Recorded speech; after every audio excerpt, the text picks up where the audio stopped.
Thank you all for being here today. I'm Florian Andres. I'm a PhD student in the Comparative department, and I'm the organizer of this year's departmental lecture series, Universality and its glitches.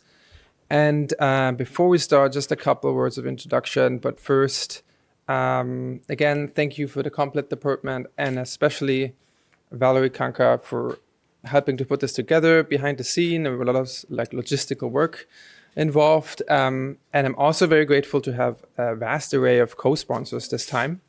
I have to thank the Humanities Council, the Department of Philosophy, the German department, and the Department of East Asia Studies. And tonight marks the 6th event of our lecture series, for which I'm especially delighted to introduce Professor Yuk Hui, who traveled a very long way to be with us tonight. In fact, I think there's almost no longer distance that you can travel on a globe because he comes from Hong Kong. And indeed, this long commute is illustrative of Professor Hui's work that produces an illuminating dialogue between European and Chinese philosophy, art, technology, and media theory that is not only impressive in its scope, but also highly influential beyond the academic discourse, precisely because it puts its finger on the pulse of our time, where the question of universality imposes itself on us with a new urgency, given the ever more felt planetary precarity and an even more expanding technological globalism. Yuk Hui wrote his doctoral thesis under the French philosopher Bernard Stiegler at Goldsmith College in London, and obtained his habilitation in philosophy from Leuphana University in Germany. Hui is the author of several monographs that have been translated into a remarkable multitude of languages, including On the Existence of the Digital Object from 2016, The Question Concerning Technology in China, an essay on cosmotechnics from 2016. But I want to specifically highlight his two newest books, namely Recursivity and Contingency from 2019, that consists of a fascinating historical critical exposition regarding the theorization of the organic in post-Kantian philosophy, such as in ecology and cybernetics, and secondly, Art and Cosmotechnics from 2021, that charts his course through Greek tragic thought and the aesthetic of Chinese shanshui, that is landscape painting, to address the challenges of art and philosophy posed by contemporary technological transformation. Since 2014, Hui has been the initiator of and convener of the Research Network for Philosophy and Technology, and he sits as a juror of the Berggruen Prize for Philosophy and Culture since 2020. I shall also mention the by now legendary classes that Yuk has co-taught with Bernard Stiegler in Nanjing and at the China Academy of Art in Hangzhou between 2016 and 2019. To conclude, the lecture that Professor Hui will present today, and to which I'm looking forward with much excitement, is titled War and Machine. There is a Q&A after, so please stick around. But now, without further ado, please join me in welcoming Professor Hui.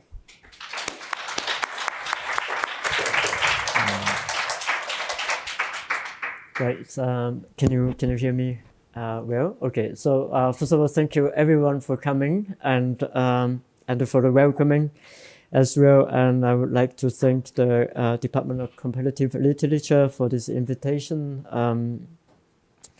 Especially to Florian for organizing this event, and Valerie for organizing the logistics, without which this trip wouldn't be possible. Now it's 5 p.m., but for me it's 5 a.m. because of the time difference. So I will be a little bit slow in terms of my speech, but also of my response. I hope that you can understand. So the talk today is titled War and Machine. It was something that I have written last year since at the very beginning of the war between Russia and Ukraine. And this is supposed to be the second last chapter of a new book I'm writing with the title Machine and Sovereignty. It has 7 chapters, and this is the summary of, well, this is part of the 6th chapter.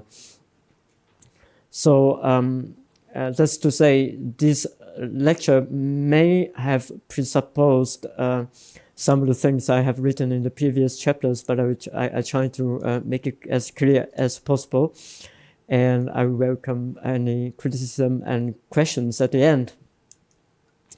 Right, so before I start directly, I'm going to show you an image, and that is, I think that kind of concealed the spirit of our time. It was a speech given by Putin in 2017, 1st of September, to the Russian children, because it's the first day of the school, and where he told the children that whoever lives in AI will rule the world. And I think that with the recent development in artificial intelligence, machine learning, and so on, and the competition between the USA and China, this becomes somewhat self-evident. But I will come back to this this image or this statement of Putin later. So the talk today will compose of 4 sessions, small parts and 4 parts, and because of my slowness, I will try to read what I have written. So the first part is war, hubris, and the disproportion of organs. And this talk is basically a reflection or kind of development based on a speech by the French philosopher Henri Bergson in 1914 at the beginning of the First World War.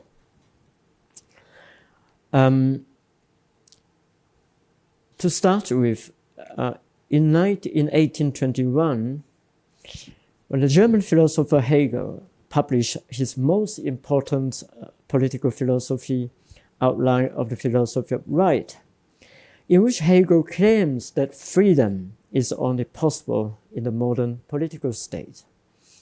Hegel distinguishes freedom from the arbitrary from willkürlich. Rights, as indicated in laws, are abstract and arbitrary, therefore not yet freedom. Arbitrary in the sense that you can do whatever you want, you can say whatever you want, but this is not freedom. Freedom, to the contrary, is concrete in the sense that it is abstract right sublated, namely reflected and negated. Freedom doesn't mean contingence, as that which resists the necessity of laws. It doesn't mean to escape the necessity of laws. In the contrary, freedom is necessity itself. It is the other side of the contingence of the suffrage.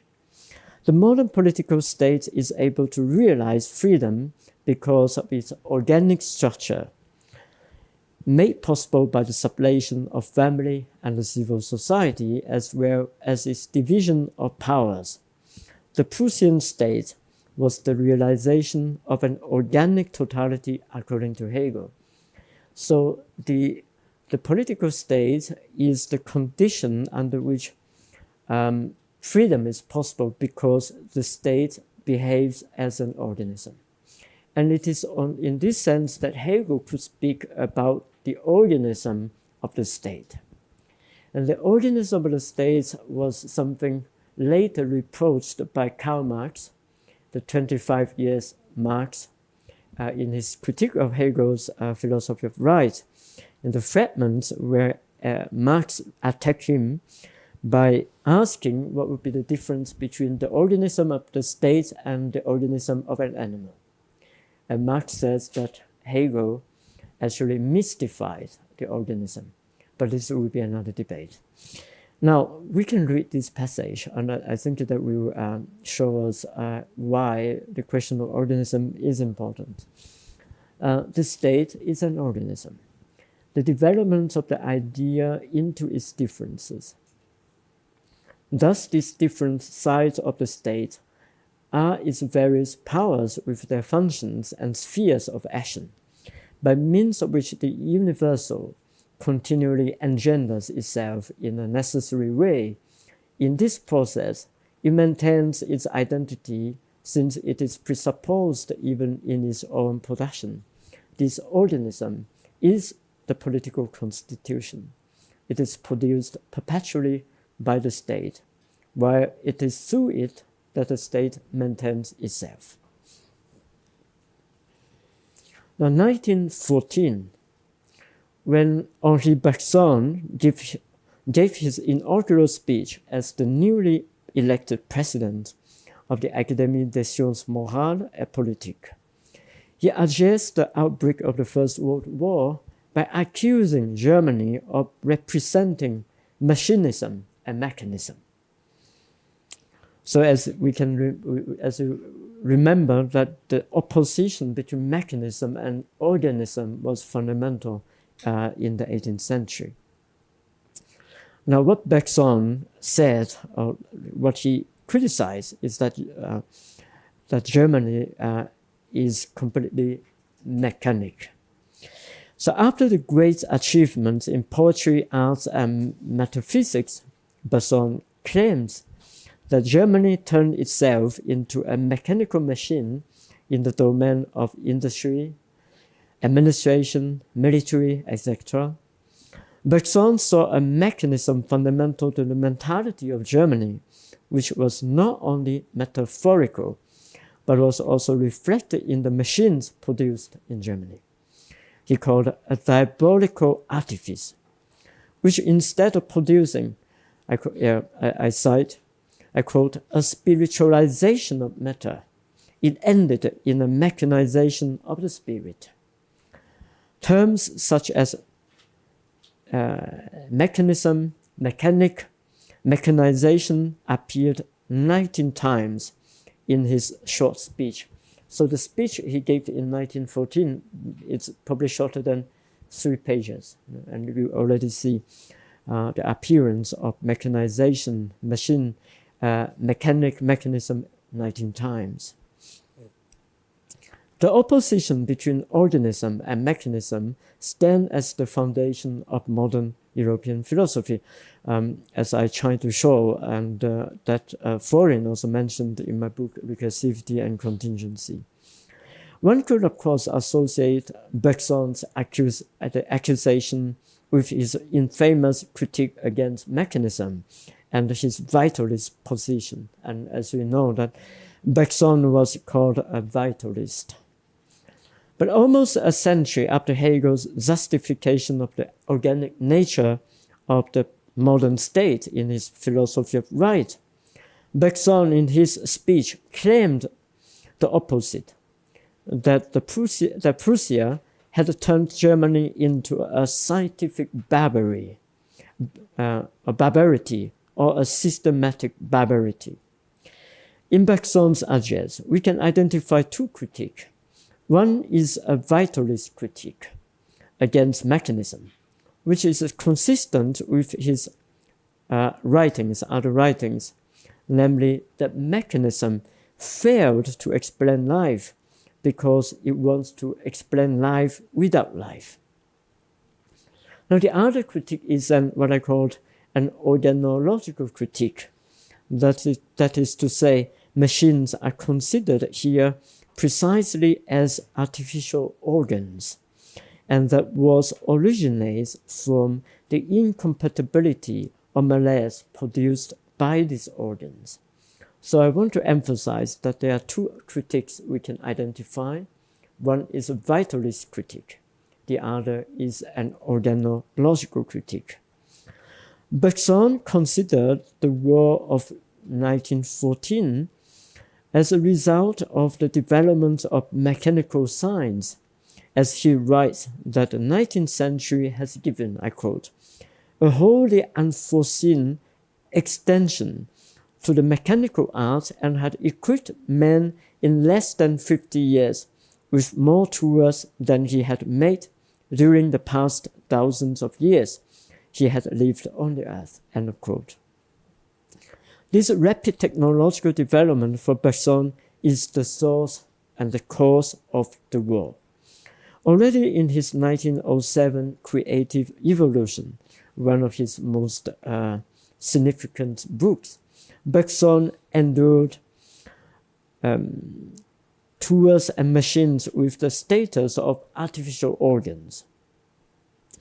And for this reason, the French philosopher Georges Canguilhem considered Bergson as the first thinker of a general organology, of an organologie générale. The mechanization in the 19th century has caused an unexpected effect, according to Bergson. I quote, his body became suddenly and prodigiously increased in size, without his soul being able at the same time to dilate to the dimension of his new body. So there is an incompatibility between the soul and the body. Now, in the Two Sources of Morality and Religion, published in 1932, his last book, Bergson repeated his analysis that we can read. Now in this body, distended out of all proportion, the soul remains what it was, too small to feel it, too weak to guide it. Hence the gap between the two. Hence the tremendous social, political, and international problems which are thus so many definitions of this gap, and which provoked so many chaotic and ineffectual efforts to fill it. What we need are new reserves of potential energy, moral energy this time. So the Two Sources of Morality and Religion, published in 1932, was between the First and Second World War. But the thesis was the same, on the incompatibility between the artificial organs and the soul. Bergson understands tools and instruments as artificial organs. In the 19th century, the mechanical artificers have evolved in a speed that creates a disturbance between the inorganic organs and the organic organs. Human society is always haunted by a negative organology, namely that the organs the new organs produce a hubris which expresses itself as moral, social, and international problems. So this perspective of looking into the relation between machine and war is very different from what we are reading in newspapers or in popular discourses about what kind of advanced technology is used in the war. But for me, I think it provides a rather fundamental perspective to look into what is happening and also the problem of our planetary political situation. This hubris, which is considered the origin of war in Bergson's analysis, must be taken care of before a self-destruction takes place. However, a moral energy was lacking to pacify the conflicts of organs. So how can we pacify the organs to reduce the hubris? When we fail to do it, then it produced violence and led to destruction. And while all the world was trying to spiritualize machines, he considered an inferior force of the mechanical thinking was taking it in an opposite direction. This inferior force of mechanism, as we have mentioned earlier, failed to explain life, and therefore, when it dominates the tendency of the society, it reversed the relation between life and technology.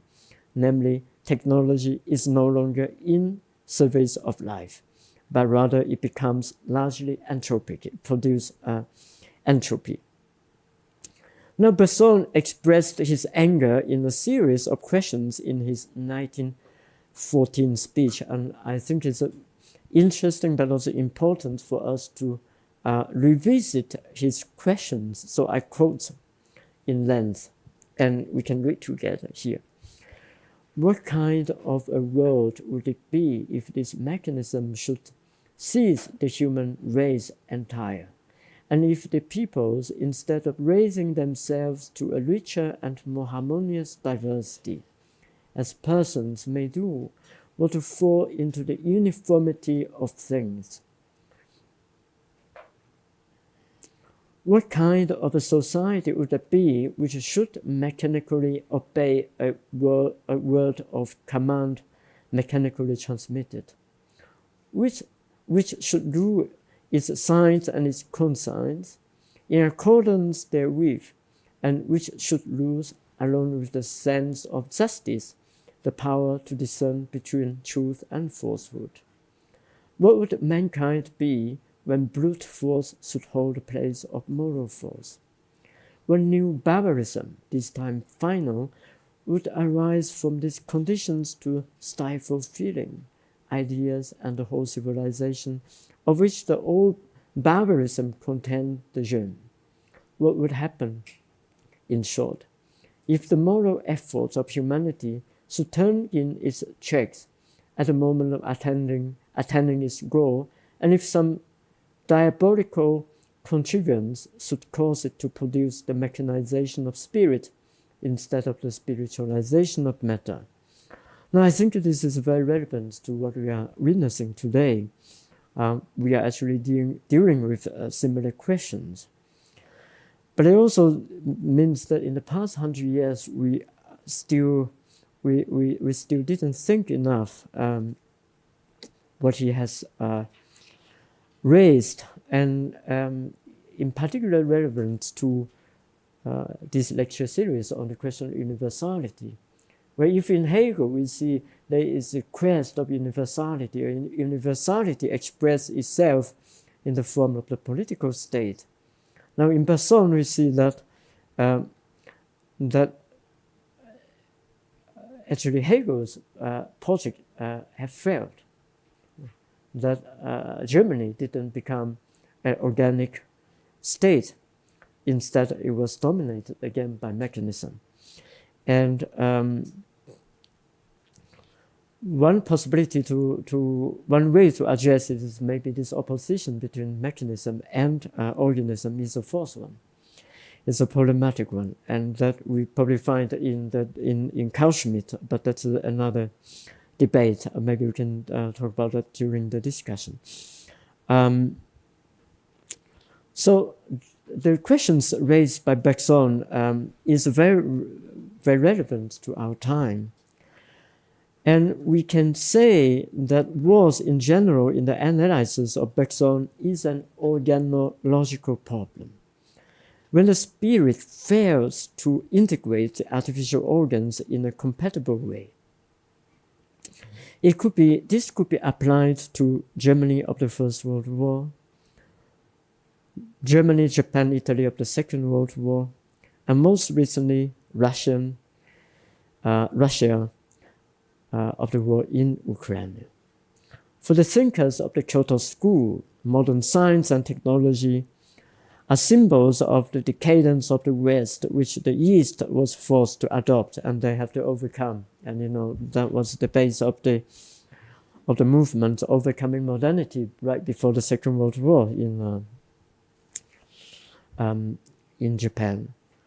And for the Russian right wing such as Maxim Kalashnikov and Alexander Dugin, I was made aware of this book by Maxim Kalashnikov by my Russian publisher last year, right after the war. They asked me if I was aware of this book, and with the title Robot and the Cross, the techno meaning of the Russian idea. Because for them, as well as for Alexander Dugin, Western technology is the synonym of the Antichrist, of which the Silicon Valley is the temple of the Antichrist. That was what said by Dugin in one of the in his debates with me in 2020. Western science and technology represses Russian truth,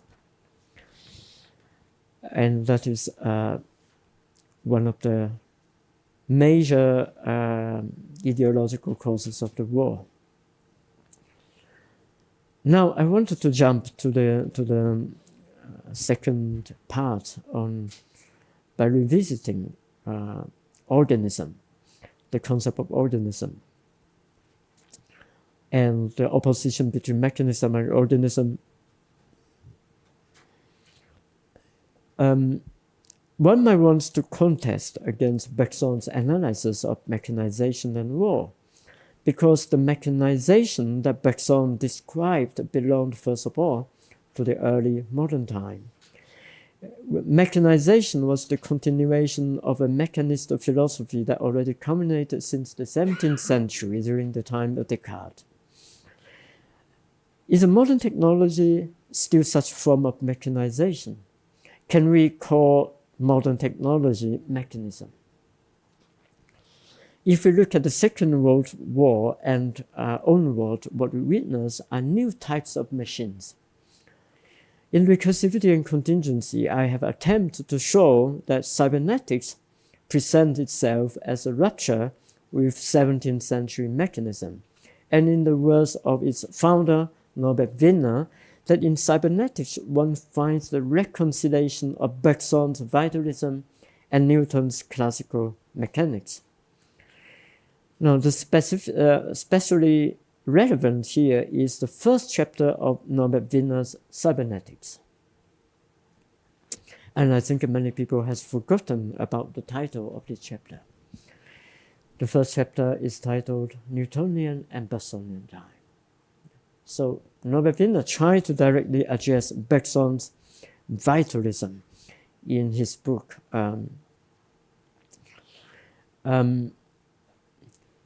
Newtonian motion is a mechanist and time symmetric, therefore reversible, whereas Bergsonian time is biological, creative, and irreversible.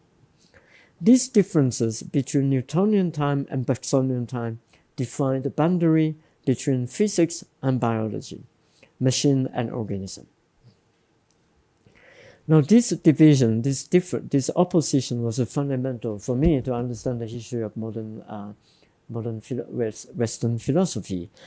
And this opposition continues. Maybe for me, it was systematically put forward by Immanuel Kant in his Critique, and then we see its continuation in the 20th century, for example, in Whitehead,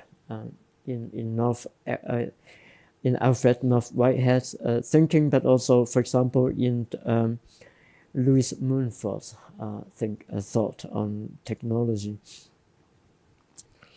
The task of cybernetics was to show that with the advancements in physics, especially statistical mechanics and quantum mechanics, it's possible to employ notions of feedback and information to construct a cybernetic machine that breaks the boundary between machines and organism. Therefore, towards the end of this chapter, we cannot go into the details of the chapter, but we can look at the conclusion of this chapter. We read, according to Norbert Wiener, the modern automation existed in the same sort of Bergsonian time as the living organism. And hence, there is no reason in Bergson's considerations why the essential mode of functioning of the living organism should not be the same as that of the automation of this type. In fact, the whole mechanist vitalist controversy has been relegated to the limbo of badly posed questions. Now, this is very important, I think, because today, when we, especially when you look at read newspaper, for example, especially commentary from humanities scholars, this opposition between mechanism and organism is still omnipresent in this critique. You know, for example, in the recent critique against the chat GPT, you know, we read many commentaries which said that you know, these machines are still not organic. You know, they're only mechanic, and therefore they cannot never attempt the intellectual level of the human thinking. But actually, this is already anticipated by, or maybe we can say, rejected by Norbert Wiener in his 1948 Cybernetics. And Wiener's argument is even more self-evident today when we consider recent developments in artificial intelligence, machine learning, and biotechnologies. And in this case, can we say that after cybernetics, Bergson's critique of machines is no longer valid because cybernetics has claimed, and we could also act as witnesses here, that the mechanism and vitalism opposition is no longer valid. Now, of course, we have to make a distinction between vitalism and organicism because these are two, they have to be distinguished. But the point I want to make here is that, okay, so if Hegel was able to conceive organic states as the ideal and as the condition for freedom, and Bergson's criticism of the war, it was because was that the society or the state was not yet organic enough. It was still dominated by mechanism. Now, after cybernetics, how could we evaluate Hegel and Bergson? Could we say that cybernetics has realized or is in the process of realizing the Hegelian project? And can we say that Bergson's critique is no longer effective today? His 1914 speech and his later work, for example, 1932, the two sources of morality and religion, is basically ineffective. That is the question we would like to raise here. Now, more than 70 years after Wiener's cybernetics, the machine dream continues and goes further. Especially recently with the hype of artificial intelligence, as we all know. And it is also producing a structural transformation of universities that everyone of us is experiencing. In a 1963 article titled "Some Moral and Technical Consequences of Automation," Norbert Wiener rejected the stereotype that machines cannot have any originality. Instead, he sees, and we can confirm him 60 years after his observation, that machines are more than ever able to assimilate the behavior of a living being. Nonetheless, Wiener expressed his worries. He says, I quote, "One of the chief causes of the danger of disastrous consequences in the use of the learning machine is that man and machine operates on two distinct time scales, so that the machine is much faster than man and the two do not gear together without serious difficulties." Now, we could say that Wiener's warning is twofold. One is that the artificial organs override the organic organs. And the second one is later the organic organs are rendered obsolete and helpless. Now the second point is that scientists must think ahead of themselves in a much longer scale, for example 50 years ahead, to anticipate the worst scenario which might arise due to the speed of automation. Now, when he said 50 years, it was 1963. Today, when we, how much further must scientists think ahead of time? 100 years. But who is able to make such a claim? Probably only a dictator can do this, can think 100 years ahead. In the larger scale, the human beings have to live in uncertainty and insecurity. Today, maybe we can say that the vitalist critique of Bergson is losing its ground, as it was already criticized by Wiener in his 1948 books. But Bergson's organological critique is more significant today than ever, and actually it interestingly resonates with Norbert Wiener's last roaming. The last roaming comes from his last book, 1964, the year he died, God and Golem, INC, where we read. What we now need is an independent study of systems involving both human and mechanical elements. This system should not be prejudiced either by a mechanical and anti-mechanical bias. I think that such study is already underway, and it will promise a much better comprehension of automation. Today we are witnessing more disproportions between artificial organs and the soul for two major reasons after Wiener's roaming, actually. Now, these are the two general remarks or general tendencies. Firstly, the transhumanist ideology has been promoting human enhancement as a future. Namely, one can directly modify the organs via either DNA technologies or nanotechnologies in order to augment senses and the body. Senses and the body are more and more exhausted by consumerism. When human enhancement will be legalized, then we enter a process of artificial selection subsumed to consumerism. Now, at the end, it's going to produce new classes, who are able to afford enhancement.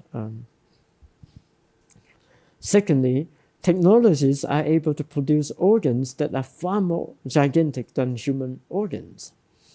They constitute gigantic platforms and systems such as Google, Facebook, WeChat, or whatever platform we can name, in which human beings are subordinate to system as mere data. Today I met a scientist who is working on vaccine, and he told me that his department has been turned to data science. A scientific research department is converted halfly into data science department. That's the reality of academic research. These gigantic artificial organs penetrate everywhere and become preemptive totalizing systems. On the individual level, as we are told, algorithms know more about us than we do ourselves. It constitutes a mechanism of marketing and consumerism. On the level of the states, they imply preemptive wars, and this is particularly true after 9/11. All wars become more or less preemptive. Anti-terrorism, anti-potential threat like the one in Iraq and now in Ukraine. Now the third part, tendencies, conflict, and mysticism. Now, how can we overcome this negative organology, namely to take care of the hubris produced by the machines? Towards the end of the True Source of Morality and Religion, in a session titled The True Vocation of Machines, Bergson provided some thought on how to put machines in proper places. If it is called the true vocation, it is because he believes that machines have been used in a wrong way, which produces a mechanization of spirit instead of a spiritualization of matter. For Bergson, the mechanization of spirit doesn't mean turning the human being into a mechanized being, but rather it promoted a life based on material comfort, amenities, and luxuries. Industrialization since the late 18th century has been largely about the mobilization of machines in the production and distribution process. Industrialization depends on a generalized process of mechanization, which enabled mass production, and mass production in turn leads to overproduction. Overproduction necessarily demands consumption. Bergson didn't have the word consumerism in his time, so he often uses words such as taste for luxuries and mere comfort because of the lack of vocabularies. The mechanization of the spirit leads to an end involving exaggerated comfort and luxury for the fewer rather than liberation for all. This is a quotation. The exaggerated comfort and luxury for the fewer rather than liberation for all. End of quote. Today, consumerism becomes the most important component of our economy, and addiction to consumerism constitutes the most perverted form of alienation.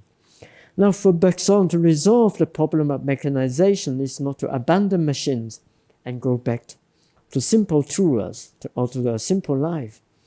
Instead, he understands mechanization as a natural gift that a human being possesses.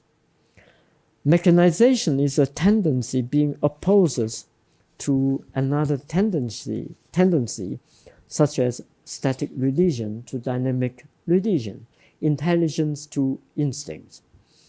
So there is a really important concept here that we can find in Bergson's last book, Two Sources of Morality and Religion, and this is the concept of tendency and how he analyzed tendencies. And this concept of tendency influenced, has a strong influence, and later I'm going to explain, on the paleontologist André Leroi-Gourhan, and also on the work of Gilbert Simondon. I don't know if we have time to enter into Simondon, but I will definitely talk about André Leroi-Gourhan. Now, the concept of tendency is fundamental to Bergson's analysis of the evolution of society. We may say that there is a fundamental tendency which is the impetus of life, the élan vital, as we know. This original tendency bifurcates into two opposed tendencies or frenzies which compete with each other to become dominant.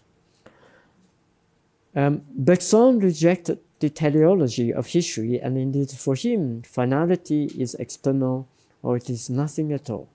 There is no predefined plot of evolution and history. History is a recursive process moving from one tendency to its opposed one, and then keeps moving on to another opposed tendency. So this is also the fundamental difference between Bergson and Hegel's dialectics.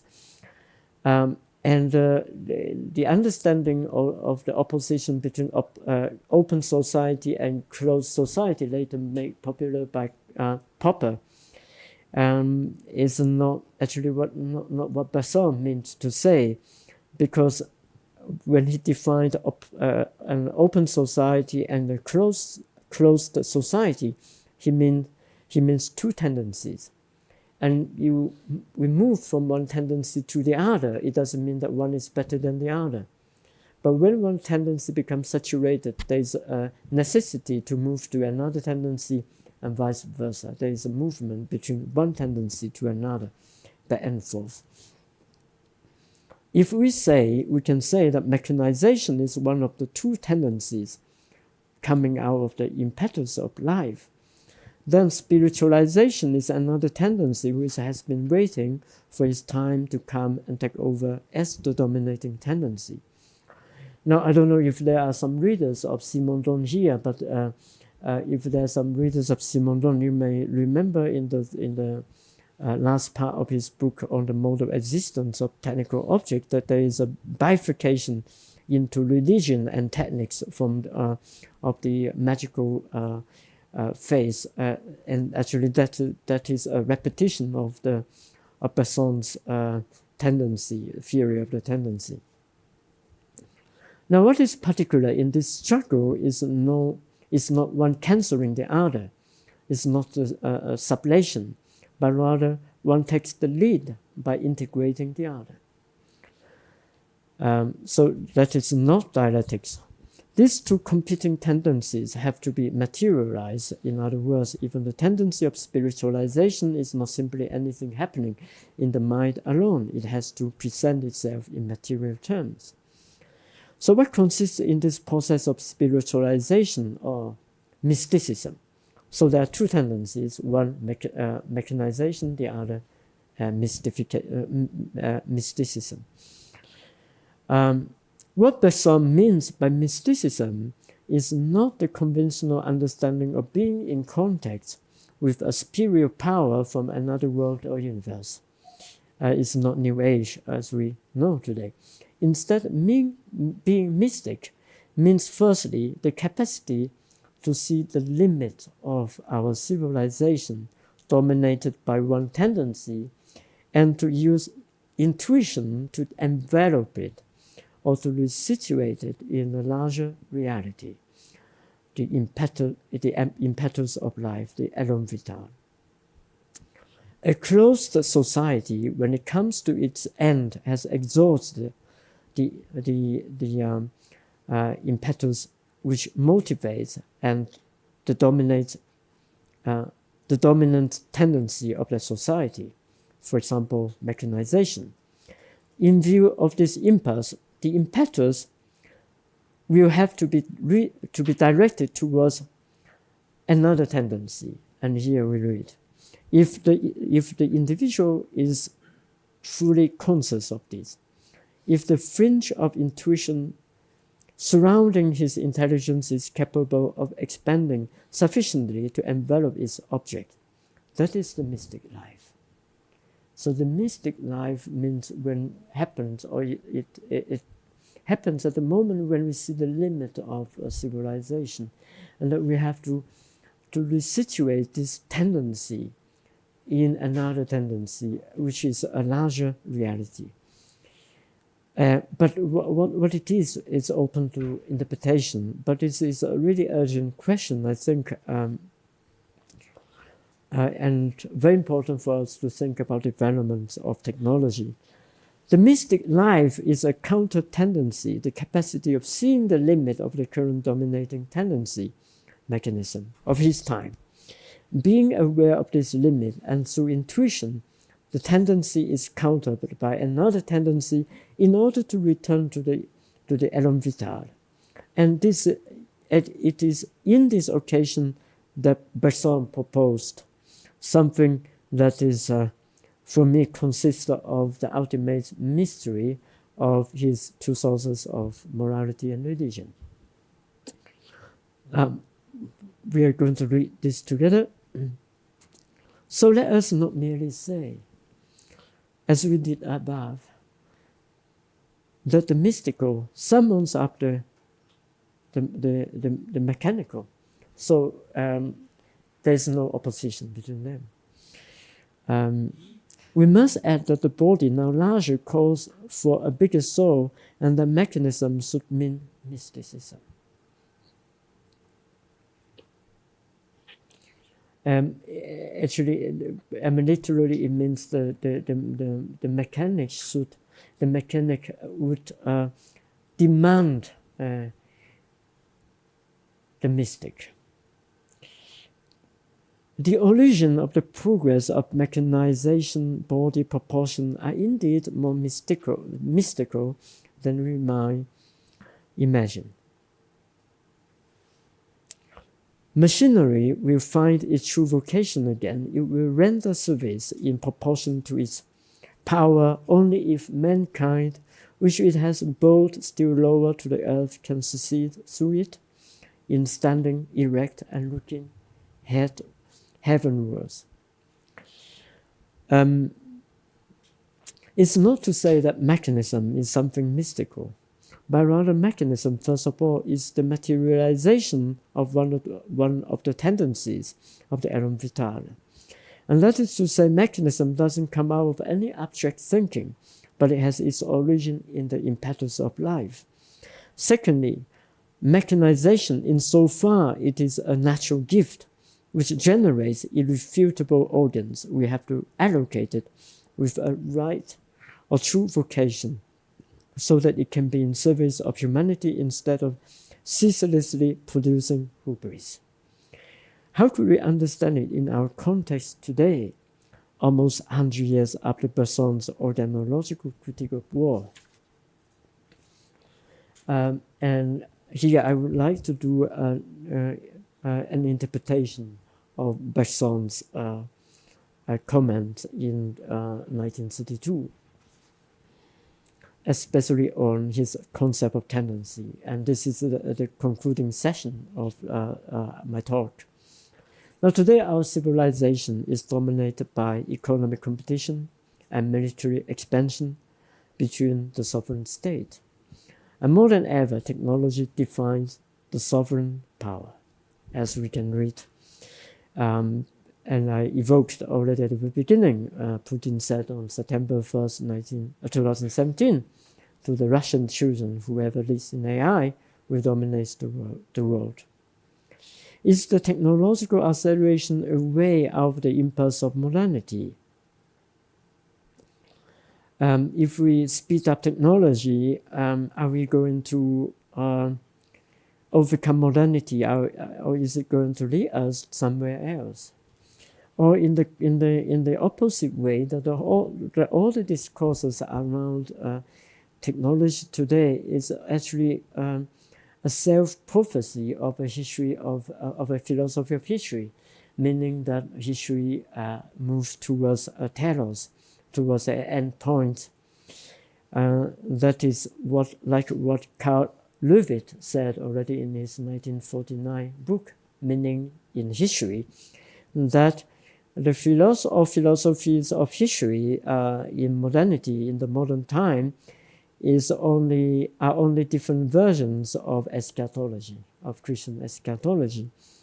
That means the technological acceleration actually moves towards an end point, be that Homo Deus, which become really popular, or an intelligence explosion, or the technological singularity. And this is what we are witnessing today. And we have heard from Stephen Hawking that the development of full artificial intelligence could spell the end of the human race. It could take off on its own and redesign itself at an ever-increasing rate. Humans, who are limited by slow biological evolution, could not compete and would be superseded. And I think the fear grew more recently with the advancement of artificial intelligence. Quite some universities have already banned students of using ChatGPT, and which I think is completely stupid. But that's another subject. As well as, though very ironically, from the libertarian entrepreneur Elon Musk, who calls for an AI slowdown. It is not that AI is going to rebel against humans, such as what we see in popular science fiction movies, but rather, as we have been trying to show, how a negative organology is produced due to the failure to put these inorganic organs in proper place. And we see this. We see a competition between machines and the human, and that is one of the major problems today. As a consequence, this incompatibility is expressed as a hubris, as a necessity to develop into an immunological defense, a reactionary movement, as we are witnessing everywhere in the world. Now, is a mysticism a response to the danger of wars? Is a mysticism a response to the technological acceleration today? Should we all go back to a simple life? Or what it means to understand Bergson's criticism. Maybe we have to reinterpret the question of mysticism radically. When Bergson says mechanism should mean mysticism, he didn't oppose mechanism and mysticism anymore. Instead, he sees mechanism and mysticism as two tendencies coming out of the element vital, and that mysticism has to make mechanism as its own possibility. So mechanism becomes the very possibility of mysticism. As we have seen earlier, that a mystic life doesn't mean a religious life, even though a mystic life shares something with the religious life, because both of them start with a primordial act of believing. A mystic life starts when one sees the limit of the dominating tendency, just like Bergson saw the limit of the constant materialization of spirit before the First World War. And I would like to go back to the very long quote that we read together at the beginning in the speech of 1914. Now, when Bergson said that technology, instead of reinforcing a richer and more harmonious diversity, it imposed the uniformity of things. The tendency that we see today, no matter it is mechanical or organic. And we have to pay extra attention to the contrast between diversity and uniformity. And I think this consists of the major question of universality, because what does it mean by universality? Does it mean uniformity? And we sometimes misunderstand universality in terms of uniformity or homogeneity. The universality and homogeneity of mechanism in Bergson's writing was countered by the mystic life, which spiritualizes or which attempts to spiritualize machines and reject consumerism. The mystic life diversifies because there is no single mystic life. And seeing the limit is one thing, and the response to the limit is another thing. The paleontologist André de Wageron, and here I would like to briefly discuss how André de Wageron reinterpret the concept of tendency in Bergson and develop in his anthropology of technology, and how it is relevant to us today. The paleontologist André de Wageron took up Bergson's concept of tendency and formulates what he called a technical tendency, meaning a tendency that will be accepted in all environments, especially a tendency based on laws of nature. For example, we have never seen a squared or triangular wheel in any civilization, or we have seen a round wheels. You never see a wagon with triangular wheels. We always see round one. That we can say a technical tendency has to conform to the laws of nature. André de Wageron developed a different tendency, which he calls technical fact, meaning contingently produced during the encounter between the technical tendency and particular environments. For example, we found in almost every civilization the use of spoons. However, these spoons have different shapes, lengths of handles, etc. The technical tendency and technical facts are two different tendencies. One universalizes and the other diversifies. We can look at this quote in one of the books by André de Wageron, published in 1973, but unfortunately this book is not yet translated.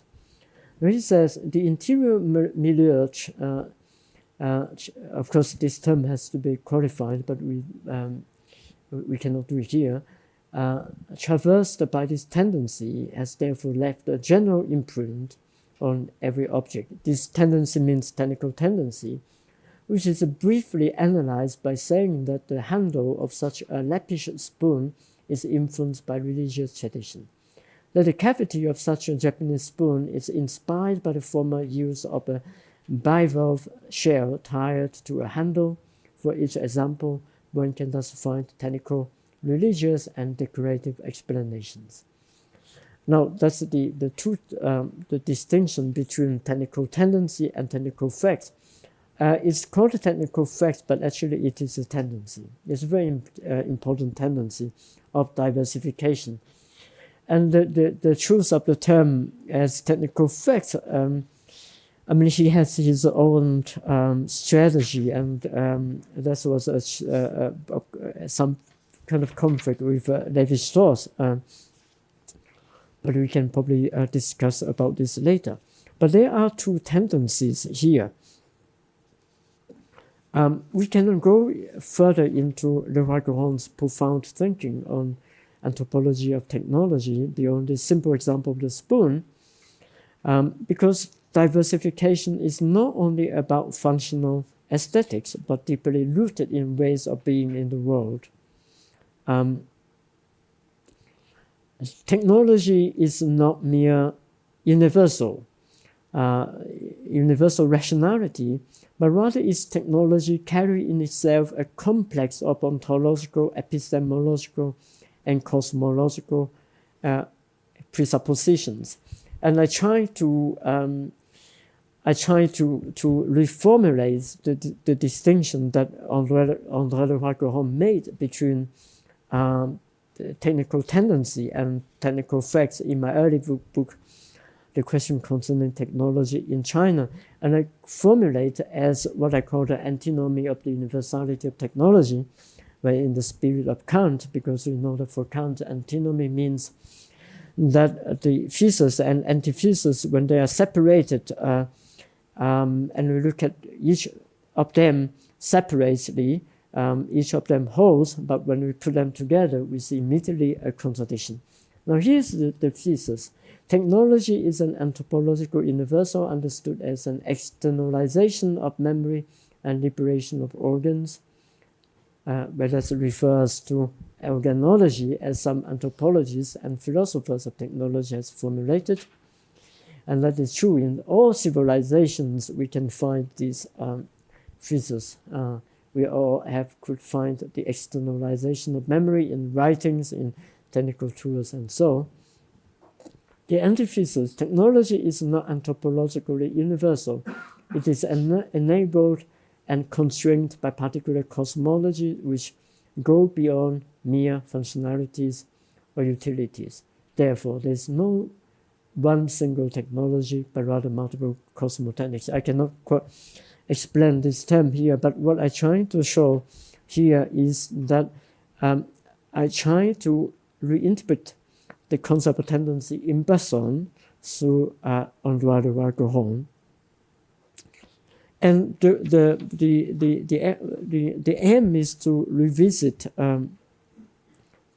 these two tendencies, one of universalization and the other diversification. I have suggested elsewhere to reinterpret the meaning of diversity and locality to counter the universal conceptualization of technologies which has dominated since the European modernity. Now, returning to locality means two things for me. First of all, it means to give technology a place, since technology recognizes space, but not place. To give technology a place means to resituate it in a broader reality. And here we can call it mystic, if we want to follow Bergson. But mystic is actually not the same mystic as we understand. Secondly, it means the capacity to rediscover and reinvent a techno-diversity which has been undermined in the process of modernization.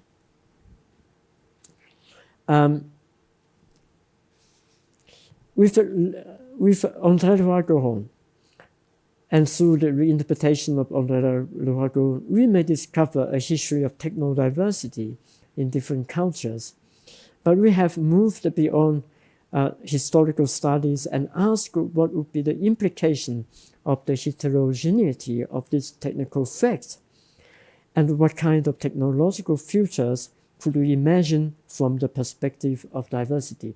So now basically when we think of history, and in related to technological development, what we can see is the synchronization of all cultures and histories and moving towards an apocalyptic point.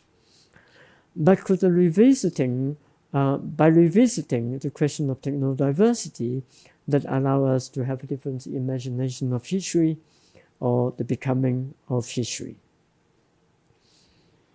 And that is why I suggest to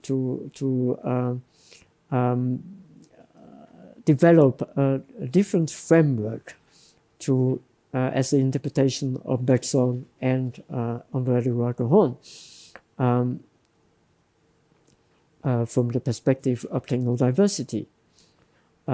However, in the past decades, there has been a lot of movements, like for example, free software movement, open source movements, and I earlier encountered someone working on open source within the audience.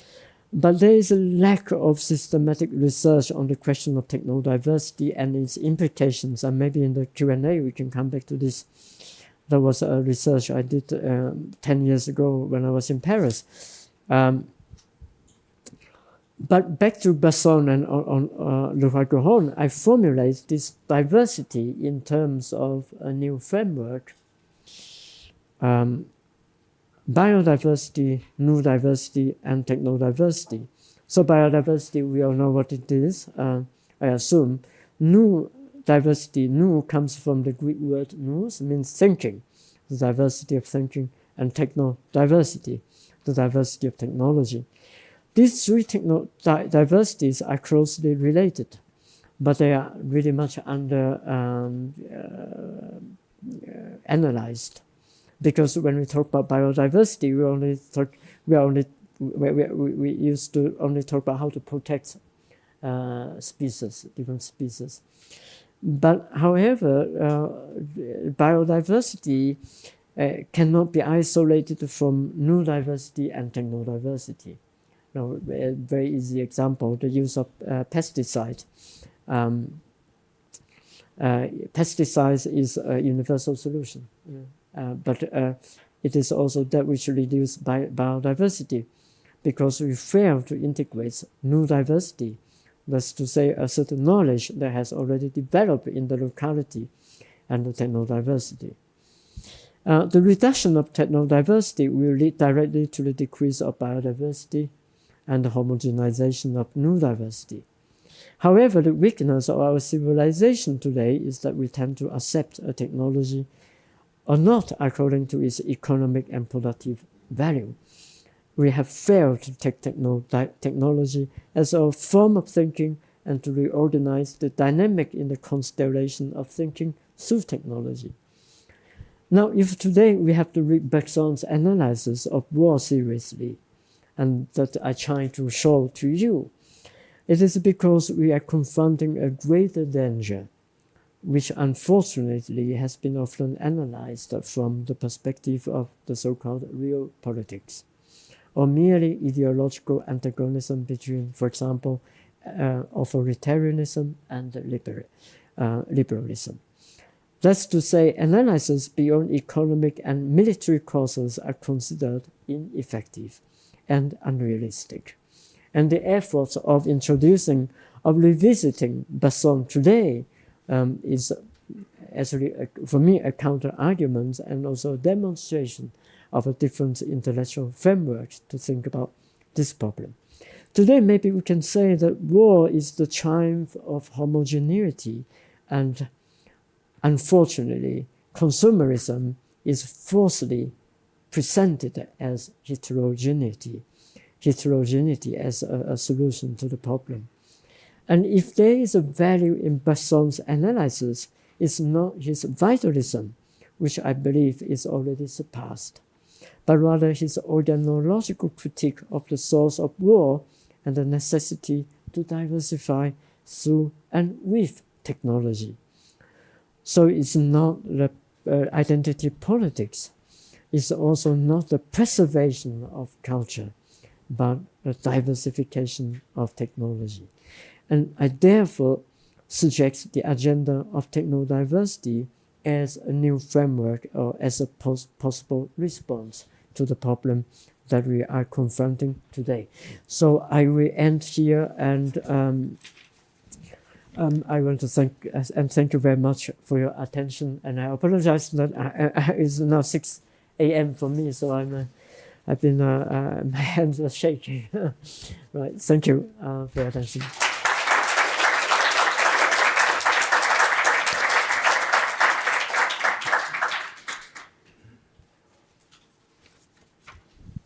So there are only questions. Okay, great. 1, 2. I think Marie-Louise was first.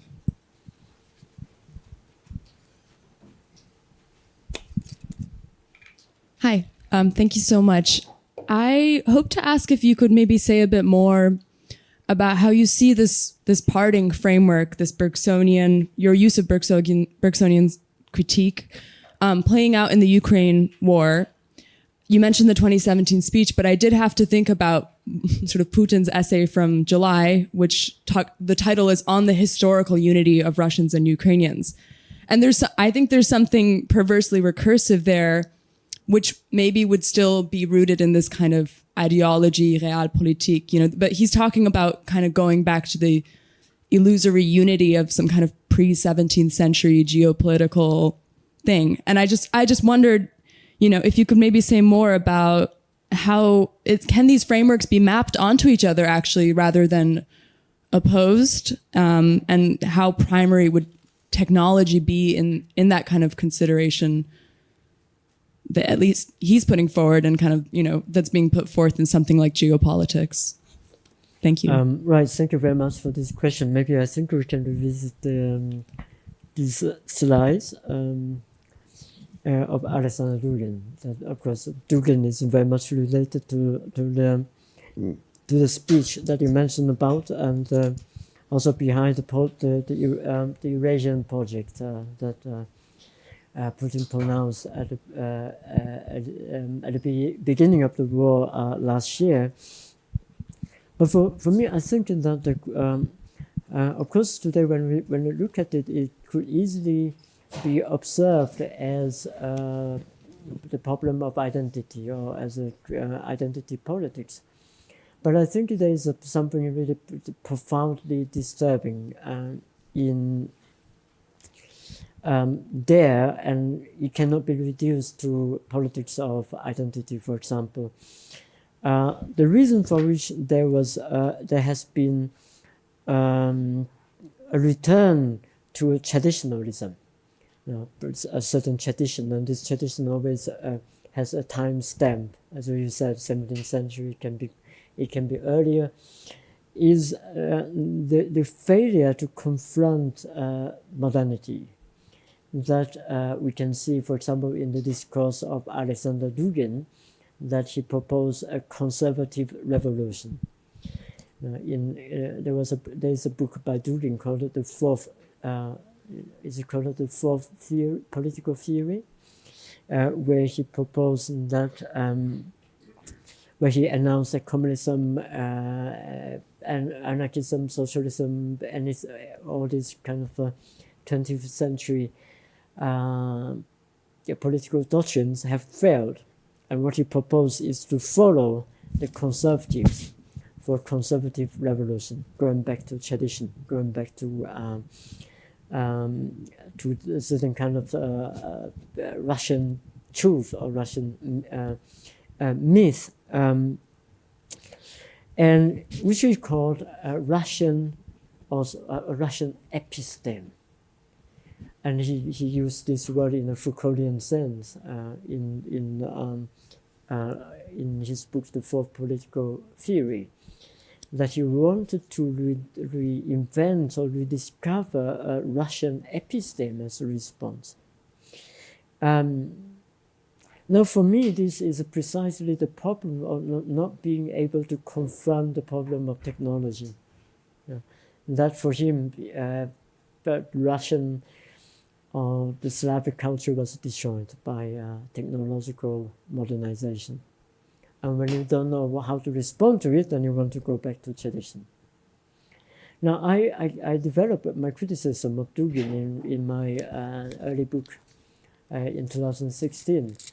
And I had a debate with Dugin in 2020. And I just told Florian that I was well prepared to attack him. But then Dugin said to me immediately that I admire your work and I agree with all your criticism. With one exception, he said he is not a nationalist. Of course, I mean he's a Eurasian. He's much bigger. It's not about the nation state, but of the gross harm in the sense of culture, of the big space. But for me, there is a problem, as I said earlier, also when I referred to the experience in Japan before the Second World War, the movement of overcoming modernity was precisely also based on one observation that Western technology means decadence. That we have to overcome. But how can you overcome that? Is that you go back to the Japanese spirit, for example. You go back to Chinese spirit. You go back to Korean spirit, and this is a historical problem. I think it still persists. So, for example, at the mid of the 19th century.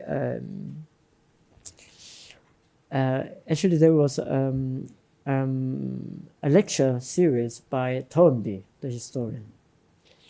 And Toynbee in the 1960s for BBC, the Hyde lectures. And in this lecture, Toynbee raised one interesting question. He asked, why in the 16th century, when the Europeans went to East Asia, they were kicked out of the country by Japan and by China. And then he said, but why in the 19th century Japan and other East Asian countries admitted and welcomed the Europeans? Right? So that was his puzzle. And Toynbee's answer is that in the 16th century, the East Asians or the Europeans want to export both science and technology and religion together. And his explanation is that so after the 16th century, so then we know we have Enlightenment and so on, there was a transformation in the West, that religion started fading away. And then in the 19th century, when Europe export to East Asia was no longer religion with technology, but only technology, science and technology. So that was easily accepted by the East Asian countries. And at this time, then in Japan, they developed a slogan. That means Japanese soul and Western instrument. In China, there is Chinese thought, a similar slogan, Chinese thought and Western instrument. Now the same happened in Korea. It's called Eastern Tao and Western instrument. So because they believe that going back to the tradition, then they can overcome the technological problems. And this, in my analysis, this is a failed attempt, and this failed attempt still continue. And that, for example, we can see in the analysis of Alexander Dugin. And he seems to agree. during the. But of course, this doesn't really resolve the problem, and I think we need to think further, and we have to develop new frameworks to think about this, and that's why I try to develop based on this reading of Bergson, a really conventional reading of Bergson. Right.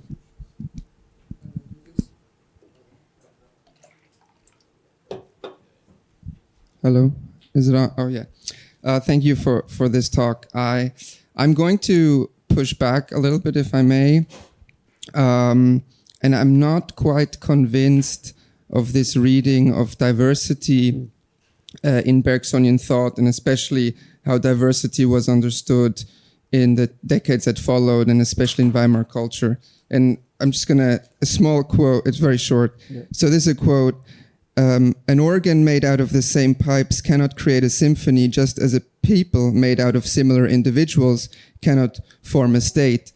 And this quote is written by Yuk Hui, this German biologist, in this book called Biology of the State, which he wrote in 1920, just after the November Revolution and the downfall of the German monarchy. And he develops an organology of the state. And within this organology, not so surprising, maybe surprisingly, he didn't consider the democracy as a viable way of ruling a state or a functioning, but monarchy. And within this organology, only monarchy was a way in which the state could function as a healthy and organic being. And this form of thinking actually echoed with many other people who saw democracy as the application of mechanism to the state, right? Democracy is the rule of the masses. It leads to chaos. It is rule of numbers. So all these mechanistic metaphors were actually a couch in a critique of democracy, and monarchy was actually the form of state that guaranteed diversity, but it was of course not an egalitarian diversity. It was a diversity within a hierarchically stratified state structure. So turning it to Bergson, right? When we say, okay, Bergson criticized the mechanization of the state in 1914, did he then also opt for a new organism of the state? And then how can you evade these problems, these totalitarian tendencies that that is so embedded in Weimar vitalism that kind of follows right after Bergson made this statement? Well, right. Thank you very much. A very complicated question, because I think you read that, of course, I refer to the whole, to the history of German thought, because of course between Wisgrud and Hegel, there was also one of the Hegelian, Ernst Kapp, who was put into exile after the publication of the book, the Constituted Despotism and the Constitutional Freedom. If you remember this book, written in the 1840s, and what Kapp argued, Ernst Kapp is more known for his book, which is translated into English in 2019. Elements of Philosophy of Technology. Well, that was one of the first books on philosophy of technology, and is particularly famous for this book. But actually, as a Hegelian, he has written a really highly political thesis on the constituted despotism and the constitutional freedom, where he compared, of course, the despotism as mechanism. So mechanism and despotism and organism and freedom, I put it together.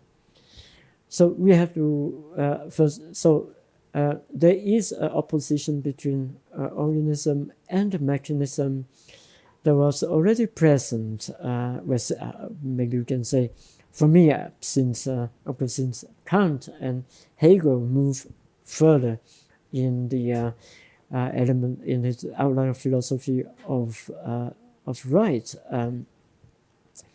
and we see how it continues in the developments like Ansgar and so on.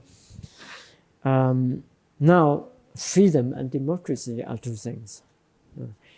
When you said that Carl Schmitt is an exceptional figure because Carl Schmitt didn't follow the opposition between mechanism and organism. He rejected very explicitly in the concept of the political. He said basically this is useless. He says exactly. He said in the concept of the political. He said the distinction between organism of the states and mechanism of the states. He said such critique is a kind of comfort. It's comfortable. It's too comfortable. Now, what he developed is a kind of political vitalism. We can call it political vitalism. That he and this political vitalism has to do, of course, also with a certain kind of monarchical structure, the existence of a soul, the existence of the head. And the head is the possibility for the states of exception. So, on the other hand, that was actually one of the chapters of my new book, that I tried to show that how Schmitt tried to distance himself from this opposition that was, of course, already very popular, become dominant with the Romantics. That, but for him, the specific kind of organism, especially the one you described, the kind of liberalism. But actually, liberalism, as for him, is a mechanism. It's not organism. But for him, he opts for more for vitalism, a vitalism that allows him to redefine the question of sovereignty. I don't know if that responds to your question. Yeah, no, I mean, in a way, I was wondering if you would call Bergson himself, what was his kind of political commitment after 1940? Was he a political vitalist, or did he kind of have... No, he's not a political vitalist in all the senses. I mean, when we say for me, a political vitalism is that is the theory that always see itself in danger.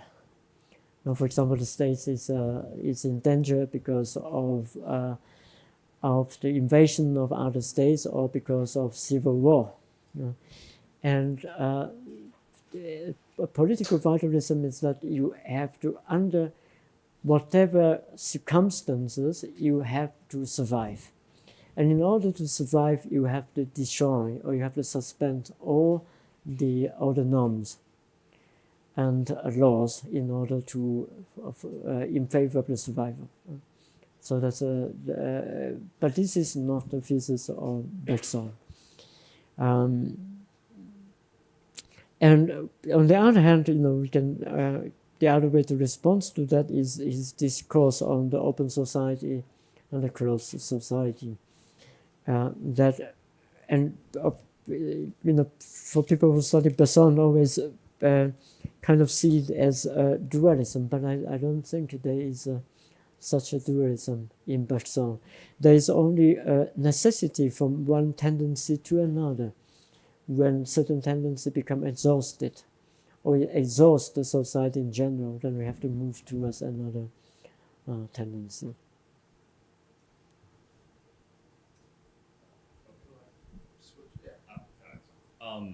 Hi.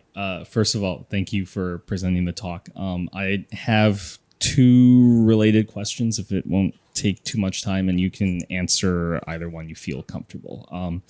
The first one is, I guess in a nutshell, what to you is the posture or direction of techno diversity vis-a-vis the world? Let me kind of expand on that by saying, like, does it mean is techno diversity like a subtractive posture towards the world, or an appropriative one? Like, does it for you, does it abandon the world, or is it trying to steer like world history? Is it trying to like find an exit from world history, or is it trying to rescue world history? And I'm thinking mostly of I don't know if you're familiar, or if anyone else is familiar with the work of Jacques Camat, who was a French is a French like ultra left communist, who wrote an essay in the 70s called Against Domestication, in which he kind of sees the limits of the sort of kind of Marxist dialectical sort of like historical materialist conception of history and progress, and says that in it claims that man is dead, the human being is dead and no more than a ritual of capital, so that human beings are kind of at the mercy of the material community of capital, in which they can no longer hope to reappropriate, but only to leave, to escape from. And he calls for leaving this world and restore, or like coming up with or realizing the Gemeinwesen, like the human community outside of capital, instead of trying to, through proletarian revolution, like seize the means of production, and thereby regain world history. And the second one is kind of related. Is techno diversity to you, is it an aesthetic intervention, or is it more political? And I want to say like political in as expansive a sense as possible, not just like parliamentary politics or political discourse as we understand it, but as like the realm of contestation of forces, and like the unbound contestation of forces, like in a Foucauldian or Nietzschean sense, that creates reality or destroys it. And mostly I'm thinking here about kind of Heidegger's kind of disappointing and arbitrary sort of proclamation at the end of the question concerning technology, in which he kind of gives privileges art as like this special field or discipline that is capable of contemplating the essence of technology, and restoring a free, or coming up with a free relationship with the essence of technology, that I think history has thoroughly deflated that his assertion, for various reasons. But yeah, thank you. Right, thank you very much. Two big questions. Well, let me try to think how to approach your questions. So maybe I can answer them, both of them together. Regarding the question of techno-diversity, maybe we'll come back to these slides. I want to come back to these slides because the way I approach techno-diversity is a very pragmatic,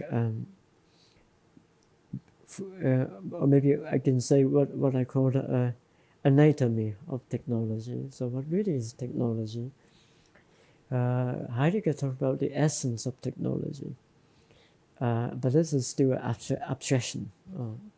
The essence of technology in terms of techne and related to as a consumer of being, or the essence of of modern technique or the modern technology as Gestell. This for me is still not sufficient to understand technology, but of course philosophers always have to answer the question from the perspective of essence, especially Heidegger is a thinker of essence, and he cannot start answering a question without going to the question of essence. But for me, I think of technology. We could understand that a technology, well, in the same way as we understand capitalism, and that will be very unconventional to understand capitalism in this way, is that technology contains always a set of assumptions. These set of assumptions could be epistemological, ontological. So epistemological in the sense of how we know things, and concerning the question of knowledge, ontological, what exists, what doesn't exist. When you design software, the first thing you have to think about is what kind of parameters, what are the variables. This is an ontological question. What exists in a system, for example. And then you have the epistemological questions, how these things are organized. What are the interactions between these things? And there is another assumption, for example, a cosmological assumptions, for example, like how these objects should be situated in our social life. So the technical objects could be analyzed according to this set of assumptions. Very fundamental, and this is why I said towards the end that we still lack a systematic analysis of the question of technodiversity. But a technical object or a system, a software, we could analyze always or any technology we can analyze it from in terms of a set of assumptions. The problem, of course, is that when we look at technology, we don't see it in this way. We always treat technology as something universal and rational. And that is dominated by two parameters. One is speed, the second is efficiency. Now, these are the two engineering principles. If you do engineering, efficiency, speed. But in fact, when you look at a technical object, it's from the perspective of the assumptions that it carries, then it immediately opens a field of intervention. It immediately opened a field of intervention. That means to resist means to change these assumptions, to modify these assumptions. And this is something I think the open source movement and the free software movement fail to understand.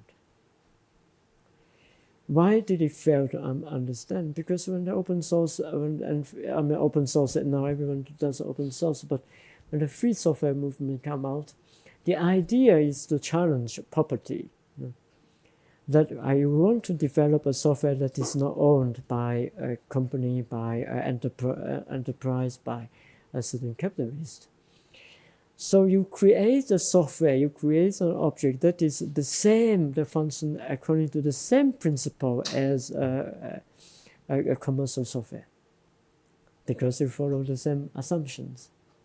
You create a new social network which look exactly the same as Facebook.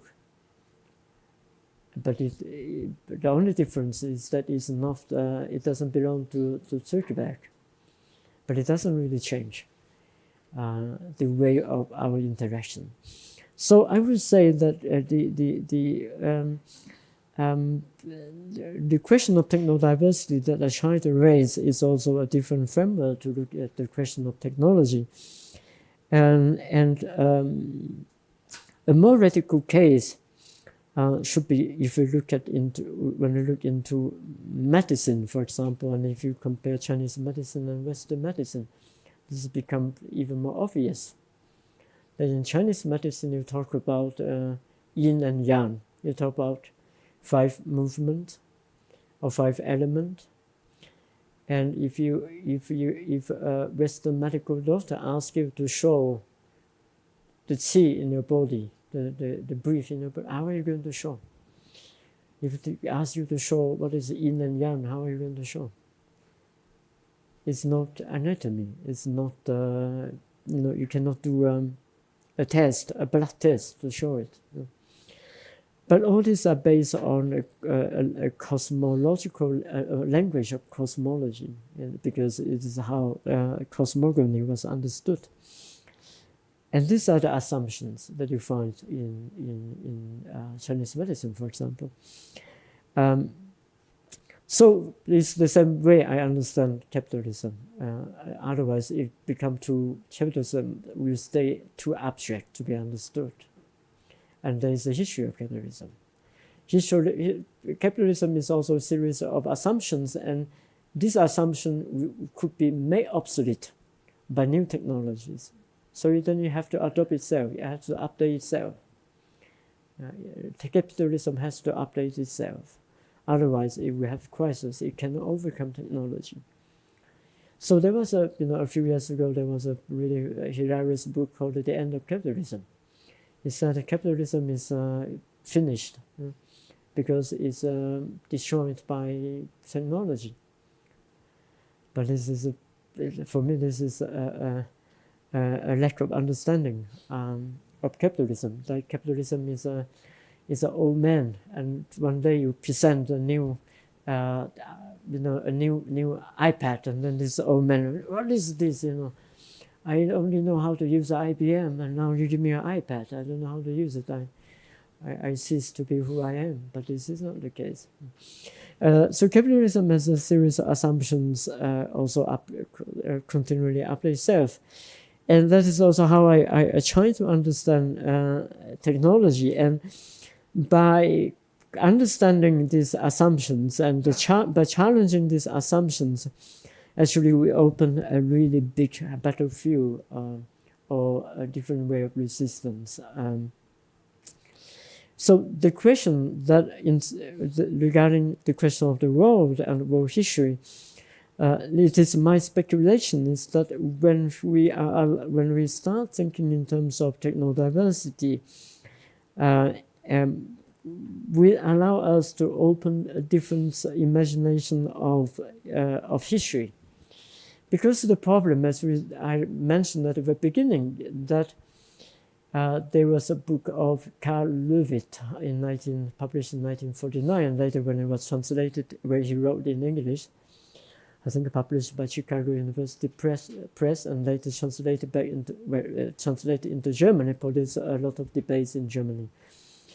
And Hans Blumenbach has a book, The Legitimacy of the Modern Time, was a kind of response to the book. And in this book, Levitt trying to show that the philosophy of history that we found in modern time is basically different versions of eschatology. You find in Marx, in Hegel, in Buchart, for example. And eschatology means that you are moving towards the end point. You always wait for the eschaton. But this particular way of understanding history today is, of course, problematic in many senses. And can we escape or can we move away from this concept of history? We cannot do without directly confronting the question of technology. So we can try to think that the progress of history doesn't necessarily move into the end point, indicated by the technological singularity or the popular version of the Homo Deus, which is not really the celebration, which is only a particular understanding of history, and that become more and more problematic.